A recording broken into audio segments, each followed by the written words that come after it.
Sema, nimekuita hapa, kuna jambo nahitaji tuzungumze. Sawa shemu, sijali. Tamani sana kwa maswali nitakayokuuliza. Hamna shaka shemu. Nakumbuka mara ya mwisho mimi na wewe kuonana, kuna jamaa mmoja ulinitambulisha, alikuwa ni mchumba wako. Sio niitwa nani? Nani? Of course. Anaitwa Damas. Hivi huyu katika mahusiano yenu mna muda gani na anajishughulisha na vitu gani?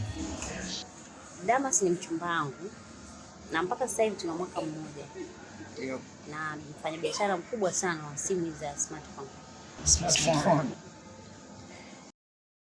Okay. Hivi nikikueleza kwamba huyu Damas anahusika na ni muuaji au utaniamini ni kwa? Shemu, naona umefika mbali sasa. Mchumba wangu hawezi kuwa muuaji.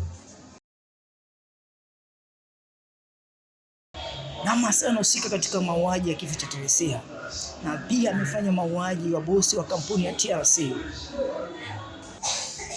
Una uhakika gani kama Damas ni muuaji? Na sababu ya kuambia, mtazama hii video kuna laptop yangu.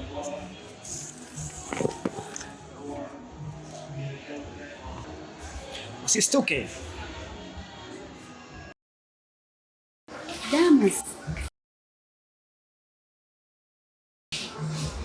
Damas, kumbe ni mchafu kiasi hichi.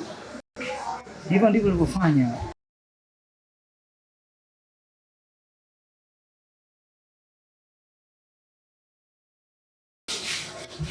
Shemu, na kifo cha Teresia, Damas amehusika vipi? Na mtu alimshuhudia Damas akitumia sindano ile sumu kumchoma Teresia akiwa kwenye daladala.